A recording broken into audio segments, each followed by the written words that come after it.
केमिति अछ पिलामाने भल अछ हो पिलामाने आजिर ये वीडियो को तुम समस्त को बहुत बहुत स्वागत।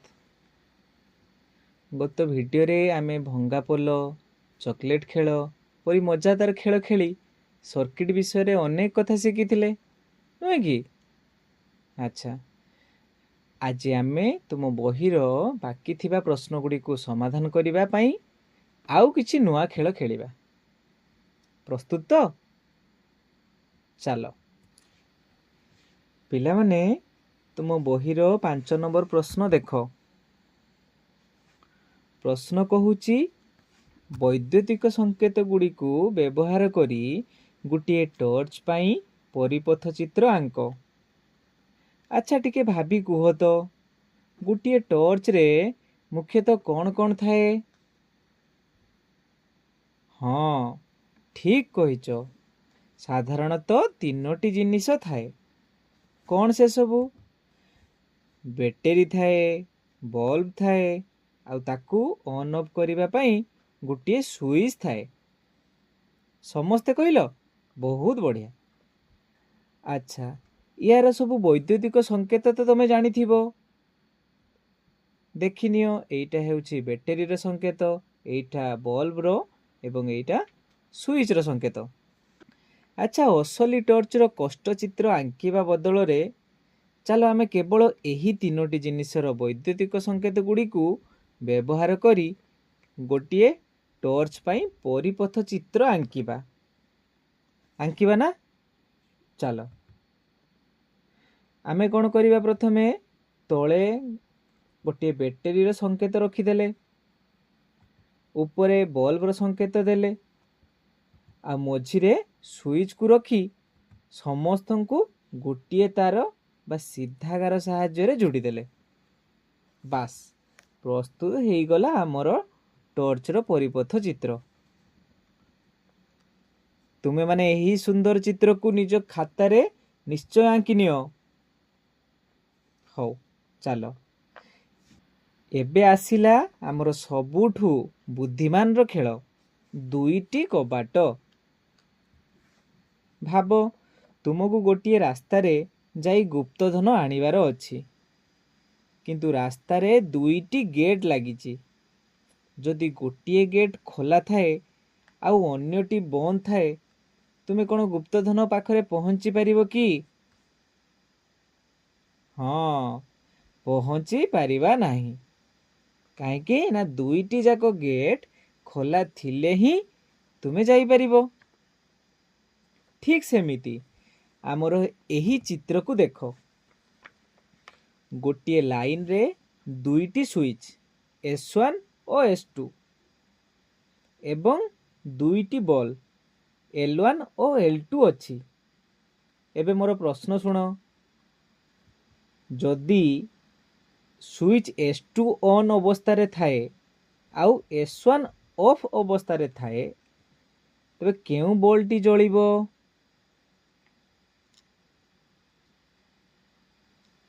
ठीक कहिलो, केही जळिबे नाही, कारण गुटिए कबाट S1 तो बंद अछि, करेंट आगकू जाई परिबोनी, सेथि पई बल्बटी जळिबोनी। अच्छा एबे कुह तो जदि S2 ऑफ थाए आउ S1 ऑन थाए तेबे केउ बल्बटी जळिबो? ठीक कहिलो, एबे भी केही जळिबेनी, कारण एथर द्वितीय कबाट जहाँकि S1 पाखरे रास्ता कटि जाइछि। अच्छा एबे कहिलो जदि 2टी जाक स्विच तथा S1 और S2 ऑन अवस्था रे रहे तेबे कौन हेबो? हाँ एबे 2टी जाक कबाट खुली गला बा परिपथ संपूर्ण हैला। एथर उभय L1 और L2 बल्ब एका सांगरे उज्जवल होई उठिबे। देखिलो तो? हो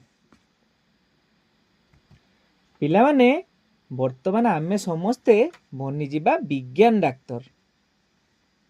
चलो आम पाखकू ଏକ ରୋଗୀ ଆସିଛି, ତା କଥା ବୁଝିବା।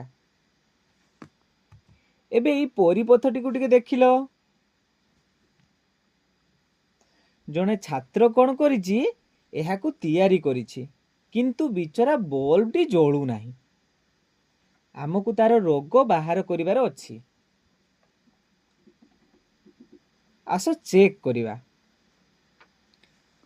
ଆସ ଟିକେ ପାଖରୁ ଦେଖିବା। ଆରେ ଆରେ ଦେଖ, ସେଫ୍ଟି ପିନ୍ଟି ଦ୍ୱିତୀୟ କଣ୍ଟାକୁ ଛୁଇଁ ନାହିଁ। ଏହାର ଅର୍ଥ ସୁଇଚ୍ ଖୋଲା ବା ଅଫ୍ ଅଛି। ତାହେଲେ ରୋଗ ତ ମିଳିଗଲା, ନୁହେଁ? କିନ୍ତୁ ଜଣେ ଭଲ ଡାକ୍ତର ସବୁବେଳେ କ'ଣ ଖୋଜିଥାଏ? ଯେ ଆହୁରି କ'ଣ କାରଣ ଅଛି। ହଁ, ଆଉ କ'ଣ କାରଣ ଅଛି? ଯଥା କି ପ୍ରଥମେ ସୁଇଚ୍ ଖୋଲା ବା ଅଫ୍ ଥାଇପାରେ, ଦେଖିଲେ ଆମେ। ଦ୍ୱିତୀୟରେ କ'ଣ ଥାଇପାରେ? ବ୍ୟାଟେରୀର ଚାର୍ଜ ସରିଯାଇଥାଇପାରେ ବା ଡେଡ୍ ବ୍ୟାଟେରୀ ହେଇଥାଇପାରେ। ତୃତୀୟରେ ବଲ୍ବଟି ଭିତରୁ ଫ୍ୟୁଜ୍ ହେଇଥାଇପାରେ। ଆଉ ଚତୁର୍ଥରେ କେଉଁଠି ତାର ଢିଲା ହୋଇ ଲାଗି ଯାଇଥାଇପାରେ ବା ତାରରୁ ପ୍ଲାଷ୍ଟିକ୍ କଢ଼ା ହୋଇ ନଥାଇପାରେ।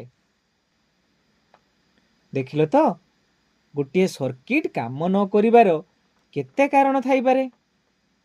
ଏହାକୁ ତୁମ ଖାତାରେ ନିଶ୍ଚୟ ଲେଖିଦେବ। ଆଚ୍ଛା, ଏବେ ଏହି 4ଟି ଚିତ୍ରକୁ ଦେଖ ପିଲାମାନେ। ଆମେ ଏକ ବହୁତ ମଜାଦାର ଏବଂ ବୁଦ୍ଧିମାନର ପ୍ରଶ୍ନ ସମାଧାନ କରିବା। ତୁମ ବହିର ଏହା 8 ନମ୍ବର ପ୍ରଶ୍ନ। ଏଠାରେ ଆମକୁ ପଚାରିଛି ଯେ ସୁଇଚ୍ ବନ୍ଦ ଅଥବା ଅନ୍ କଲେ କେଉଁ କ୍ଷେତ୍ରରେ ବଲ୍ବଟି ଜଳିବ ନାହିଁ। ଏବେ ଏହି ଖେଳ ଖେଳିବା ପୂର୍ବରୁ ମୁଁ ତୁମକୁ ଏକ ବଡ଼ ସିକ୍ରେଟ ଗୋଟେ କହୁଛି, ଶୁଣ। ସାଧାରଣ ବଲ୍ବର କୌଣସି ପ୍ଲସ୍ କିମ୍ବା ମାଇନସ୍ ନଥାଏ। ତୁମେ ସେଲ୍ ଯେମିତି ବି ଯୋଡ଼, ତାହା ଜଳିବ। କିନ୍ତୁ ଏଲ୍ଇଡି ବଲ୍ବ ବହୁତ ଜିଦଖୋର। ସେ କେବଳ ସଠିକ୍ ସଂଯୋଗ, ଯଥା ପ୍ଲସ୍ ସହ ପ୍ଲସ୍ ଏବଂ ମାଇନସ୍ ସହ ମାଇନସ୍ ହେଲେ ହିଁ ଜଳିବ। ହଁ, ଆସ ତାକୁ ଏବେ ଟେଷ୍ଟ କରିବା। ପ୍ରଥମେ ଚିତ୍ର କ ଆଉ ଖକୁ ଟିକେ ଦେଖନି। ଏହି ଦୁଇଟିରେ ସାଧାରଣ ବଲ୍ବ ଅଛି। ଚିତ୍ର କରେ ସେଲ୍ର ବିଯୁକ୍ତ ପାର୍ଶ୍ୱ ବାମରେ ଏବଂ ଯୁକ୍ତ ପାର୍ଶ୍ୱ ଡାହାଣରେ ଅଛି। ତାହେଲେ କୁହ, ଏହା ଜଳିବ କି ନାହିଁ? ହଁ, ଠିକ୍ କହିଛ, ଏହା ନିଶ୍ଚୟ ଜଳିବ। ଏବେ ଆସ ଚିତ୍ର ଖକୁ ଦେଖ। ଏଠାରେ ସେଲ୍ ଏବଂ ବଲ୍ବ ସବୁ କିଛି ଠିକ୍ ଓ ସିଧା ଅଛି। ତେଣୁ ସୁଇଚ୍ ଅନ୍ କଲେ ଏହି ବଲ୍ବଟି ମଧ୍ୟ କ'ଣ ହେବ? ହଁ, ନିଶ୍ଚୟ ଜଳିବ। ତେଣୁ ଆମେ ଏଥିରୁ କ'ଣ ଶିଖିଲେ? ସାଧାରଣ ବଲ୍ବ ପାଇଁ ଦିଗ ବଦଳିଲେ କିଛି ଫରକ ପଡ଼ିବ ନାହିଁ। ତେଣୁ ଚିତ୍ର କ ଏବଂ ଖ ଦୁଇଟି ଯାକ କ୍ଷେତ୍ରରେ ବଲ୍ବଟି ଜଳିବ। ଚାଲ ଏବେ ଏଲ୍ଇଡି ପାଖକୁ। ପ୍ରଥମେ ଚିତ୍ର ଘକୁ ଟିକେ ଦେଖ। ଆମେ ଜାଣୁ ଯେ ଏଲ୍ଇଡିର ତ୍ରିଭୁଜ ପାର୍ଶ୍ୱ ବା ଚଉଡ଼ା ପାର୍ଶ୍ୱ ହେଉଛି ଯୁକ୍ତ, ଆଉ ଏଠାରେ ବ୍ୟାଟେରୀର ଲମ୍ବା ଗାର ବା ଯୁକ୍ତ ଅଗ୍ରଟି ଠିକ୍ ସେହି ତ୍ରିଭୁଜ ପାର୍ଶ୍ୱ ସହ ହିଁ ଯୋଡ଼ା ହୋଇଛି। ଏହା ଏକଦମ ସଠିକ୍ ସଂଯୋଗ। ଏବେ କୁହ, ଏଥିରେ ଏଲ୍ଇଡି ଜଳିବ କି ନାହିଁ? ହଁ, ଠିକ୍। ଏଠାରେ ଏଲ୍ଇଡିଟି ଖୁବ୍ ସୁନ୍ଦର ଭାବରେ ଜଳିବ। ଏବେ ଆସ ଦେଖିବା ଚିତ୍ର ଗ। ପିଲାମାନେ, ଏହି ଚିତ୍ରକୁ ଟିକେ ପାଖରୁ ଦେଖ ତ। ଏଠାରେ ଏକ ବହୁତ ବଡ଼ ଚକମା ଅଛି। ଆମେ ଜାଣୁ ଏଲ୍ଇଡିର ତ୍ରିଭୁଜ ପାର୍ଶ୍ୱ, ଯାହା ଲମ୍ବା ଗୋଡ଼ ହେଉଛି ପ୍ଲସ୍, କିନ୍ତୁ ଏହାର ତଳେ ଥିବା ବ୍ୟାଟେରୀକୁ ଲକ୍ଷ୍ୟ କର। ସାଧାରଣତଃ ଆଗ ବଡ଼ ଗାର ପ୍ଲସ୍ ଥାଏ, କିନ୍ତୁ ଏଠାରେ प्रथमे छोट गार अच्छी आउ तापरे बड़ गार प्लस अच्छी अर्थात बैटरी पूरा ओलटा लगी। तेणु एठारे एलईडी रो प्लस सहित बैटरी रो माइनस लगी जाइछि।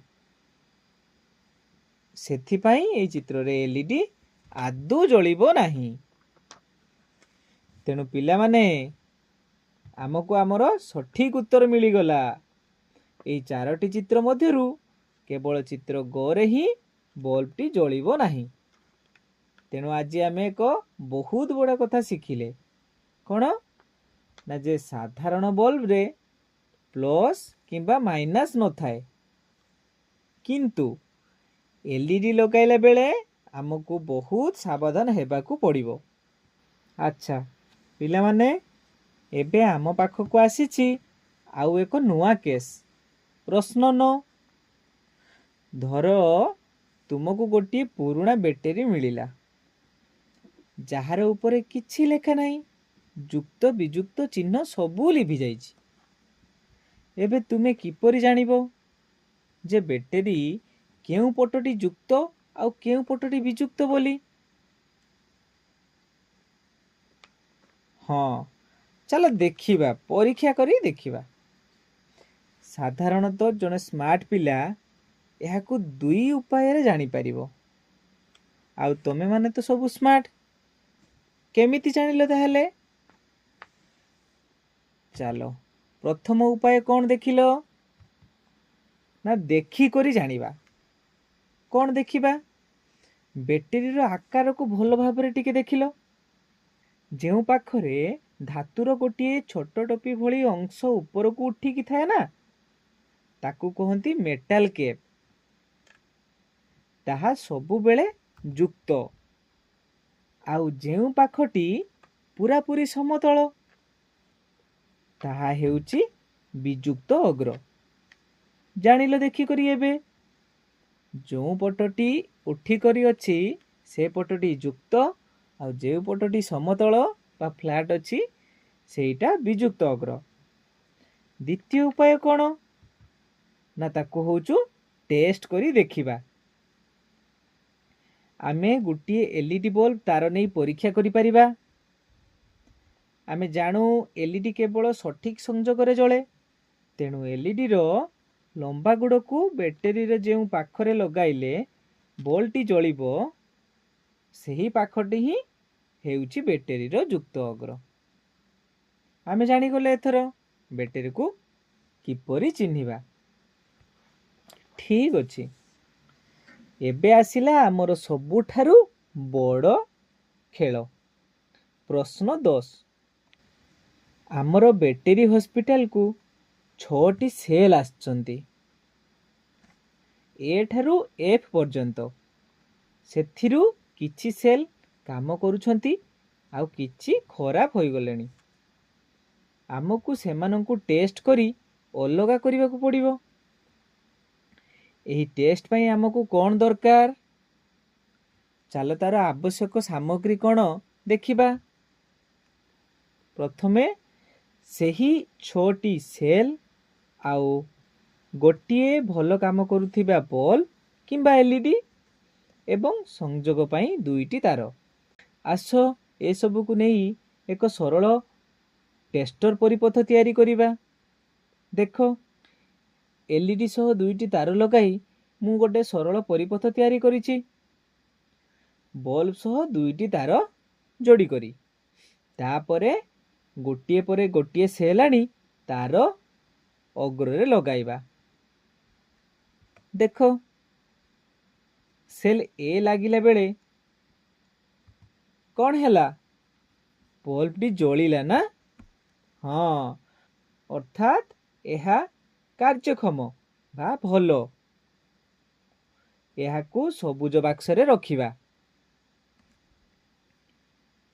चलो एबे सेल बी को देई देखिबा। अरे बल्ब तो जळू नाही अर्थात यह कार्यक्षम नुहे खराब किबा डेड ही जाइछि। याकू ଚାଲ ଲାଲ ବାକ୍ସ ଭିତରେ ରଖିବା। ଏହିଭଳି ଆମେ 6ଟି ଯାକ ସେଲ୍କୁ ଟେଷ୍ଟ କରି ଚିହ୍ନଟ କରିପାରିବା ଓ ଭଲ ସେଲ୍ ଓ ଖରାପ ସେଲ୍କୁ ଅଲଗା କରିପାରିବା। ଆଉ ଏବେ ଆମର ଶେଷ ଏବଂ ସବୁଠୁ ମଜାଦାର କେସ୍ ପ୍ରଶ୍ନ 11କୁ ଯିବା। ତୁମ ବହିର ଏହି ଚିତ୍ରକୁ ଦେଖ। ଗୋଟିଏ LED ଜଳାଇବା ପାଇଁ ଆମକୁ ବ୍ୟାଟେରୀ ଦରକାର। ତୁମ ସାଙ୍ଗ କବିତା କ'ଣ କରିଛି, ନିଜେ ଚେଷ୍ଟା କରି ଏହି ଚିତ୍ର ଭଳି ଗୋଟିଏ ପରିପଥ ତିଆରି କରିଛି। ଟିକେ ଭଲ କରି ତାରର ସଂଯୋଗକୁ ଦେଖ ତ। କବିତାର ବଲ୍ଟି କ'ଣ ଜଳିବ? ବିଲକୁଲ ନୁହେଁ, ବଲ୍ବ ଆଦୌ ଜଳିବ ନାହିଁ। ଆସ ଆମେ ଗୋଟେ ଭଲ ଡିଟେକ୍ଟିଭ ଭଳି ଖୋଜିବା ଯେ କବିତା କେଉଁଠି ଭୁଲ କରିଛି, ଯାହାଦ୍ୱାରା ତାର ବଲ୍ବ ଜଳୁନାହିଁ। ଆଚ୍ଛା, ପ୍ରଥମେ ବ୍ୟାଟେରୀରେ ଭୁଲ। ପ୍ରଥମେ ପଛପଟ ଦେଖ। ସେ କଳା ତାରଟିକୁ 2ଟି ଯାକ ସେଲ୍ର ଛୋଟ ଗାର ଅର୍ଥାତ୍ ବିଯୁକ୍ତ ଅଗ୍ର ଏବଂ ଅନ୍ୟ ଏକ ସେଲ୍ର ବିଯୁକ୍ତ ଅଗ୍ର ସହ ଯୋଡ଼ି ଦେଇଛି। ଆମେ ତ ଜାଣୁ ସେଲ୍କୁ ଯୋଡ଼ିଲା ବେଳେ ସବୁବେଳେ ଗୋଟିଏ ଯୁକ୍ତ ସହ ଅନ୍ୟଟି ବିଯୁକ୍ତ ଯୋଡ଼ା ହୁଏ। ତେଣୁ ଏଠାରେ ଭୁଲ ଅଛି। ଏବେ ଯିବା LED ପାଖକୁ। ଆହୁରି ମଜା କଥା ଆଗପଟେ ଦେଖ। ସେ ସବୁଜ ତାରକୁ ଉପର ବ୍ୟାଟେରୀର ପ୍ଲସ୍ରୁ ନେଇ LEDର ଛୋଟ ଗୋଡ଼ରେ ଲଗାଇ ଦେଇଛି। ପୁଣି ତଳ ବ୍ୟାଟେରୀର ପ୍ଲସ୍ରୁ ହଳଦିଆ ତାରକୁ ନେଇ LEDର ଲମ୍ବା ଗୋଡ଼ରେ ଲଗାଇ ଦେଇଛି। ଏହା ପୁରାପୁରି ଏକ ଓଲଟା ଏବଂ ଭୁଲ ସଂଯୋଗ, ନୁହେଁ କି? ଏମିତି ହେଲେ କ'ଣ କରେଣ୍ଟ ଯିବ? ଚାଲ ଆମେ ତାକୁ ସଜାଡ଼ି ଦେବା। ସାଧାରଣତଃ ଏହାକୁ ଠିକ୍ କରିବାକୁ ହେଲେ ଆମକୁ ସବୁ ତାର ଖୋଲି ପୁଣି ଥରେ ଯୋଡ଼ିବାକୁ ପଡ଼ିବ। କିନ୍ତୁ ଆଜି ଆମେ ଏକ ସାଧାରଣ ଉପାୟ ନୁହେଁ, ବରଂ ଏକ ସ୍ମାର୍ଟ ଡିଟେକ୍ଟିଭ ସର୍ଟକଟ୍ ବ୍ୟବହାର କରିବା। ତୁମେମାନେ ଜାଣିଛ, କୌଣସି ତାର ନ ଖୋଲି କେବଳ ଗୋଟିଏ ଛୋଟ ପରିବର୍ତ୍ତନ କରି ଆମେ ଏହାକୁ ଠିକ୍ କରିପାରିବା। ଆସ ଦେଖିବା ସେହି ମ୍ୟାଜିକ୍। ଦେଖ କ'ଣ ହେଲା। ଆମେ କେବଳ ଉପର ବ୍ୟାଟେରୀକୁ ଓଲଟାଇ ଦେଲେ, ଆଉ ଏବେ ଦେଖ କ'ଣ ହେଲା। ବ୍ୟାଟେରୀର ସଂଯୋଗ ଠିକ୍ ହେଲା। ଏବେ ବାମ ପଟେ ଥିବା କଳା ତାରଟି ଉପର ବ୍ୟାଟେରୀର ଯୁକ୍ତକୁ ତଳ ବ୍ୟାଟେରୀର ବିଯୁକ୍ତ ସହ ଯୋଡୁଛି, ଅର୍ଥାତ୍ ବ୍ୟାଟେରୀ ଗୁଡ଼ିକ ଏବଂ ସଠିକ୍ ଭାବେ ସଂଯୋଗ ହୋଇଗଲେ। ସବୁଜ ତାର ବି ଠିକ୍ ହେଲା। ଉପର ବ୍ୟାଟେରୀଟି ଓଲଟି ଯିବାରୁ ତାର ଡାହାଣ ପଟେ ଏବେ ମାଇନସ୍ ଆସିଗଲା, ଆଉ ସେହିଠାରୁ ସବୁଜ ତାର LEDର ଛୋଟ ଗୋଡ଼ ବା ମାଇନସ୍ରେ ଲାଗିଲା। ଏହା ବି ଠିକ୍ ହେଇଗଲା। ହଳଦିଆ ତାର ବି ଠିକ୍ ଅଛି। ତଳ ବ୍ୟାଟେରୀରେ ଡାହାଣ ପଟେ ଆଗରୁ ହିଁ ପ୍ଲସ୍ ଥିଲା, ଆଉ ସେଠାରୁ ତାର ଯାଇ LEDର ଲମ୍ବା ଗୋଡ଼ ବା ପ୍ଲସ୍ରେ ଲାଗିଛି। ଦେଖିଲେ ତ ପିଲାମାନେ, ଆମେ 3ଟି ଯାକ ତାର ଖୋଲିବା ବଦଳରେ କେବଳ ବୁଦ୍ଧି ଲଗାଇ ଗୋଟିଏ ବ୍ୟାଟେରୀକୁ ବୁଲାଇ ଦେଲେ, ଆଉ ପୁରା ସର୍କିଟ୍ ଠିକ୍ ହେଇଗଲା। ଏହାକୁ କହନ୍ତି ସ୍ମାର୍ଟ ୱାର୍କ। ତୁମେମାନେ ମଧ୍ୟ ନିଜ ବିଜ୍ଞାନ ଖାତାରେ ଠିକ୍ ଏହିପରି ସଠିକ୍ ଚିତ୍ର ଆଙ୍କିବ, ଯେଉଁଥିରେ ଉପର ବ୍ୟାଟେରୀଟି ଓଲଟି କରି ରହିଥିବ। କମାଲ କରିଦେଲେ ପିଲାମାନେ। ଆଜି ଆମେ ଆମ ବହିର ସବୁଠାରୁ କଷ୍ଟ ପ୍ରଶ୍ନ ଗୁଡ଼ିକର ସମାଧାନ ଏହି ମଜାଦାର ଖେଳ ଏବଂ ସର୍ଟକଟ୍ ଟ୍ରିକ୍ ମାଧ୍ୟମରେ କରିଦେଲେ। ମୋର ବିଶ୍ୱାସ, ଏବେ ତୁମେମାନେ ବୈଦ୍ୟୁତିକ ପରିପଥ ବିଷୟରେ ଜଣେ ଜଣେ ଏକ୍ସପର୍ଟ ହୋଇଯାଇଥିବ, ନୁହେଁ କି? ଏହିଭଳି ନିଜର ବୁଦ୍ଧି ଲଗାଇ ବିଜ୍ଞାନକୁ ଭଲ ପାଅ ଆଉ ଆଗକୁ ବଢ଼ୁଥାଅ। ଆମେ ପୁଣି ଦେଖା ହେବା ଆଉ ଏକ ନୂଆ ଏବଂ ରୋମାଞ୍ଚକର ଅଧ୍ୟାୟରେ। ସେ ପର୍ଯ୍ୟନ୍ତ ସୁସ୍ଥ ରୁହ, ଖୁସିରେ ରୁହ। ସମସ୍ତଙ୍କୁ ବହୁତ ବହୁତ ଧନ୍ୟବାଦ। ଖୁସିରେ ଶିଖିବା ସମସ୍ତଙ୍କର ଅଧିକାର। ନମସ୍କାର।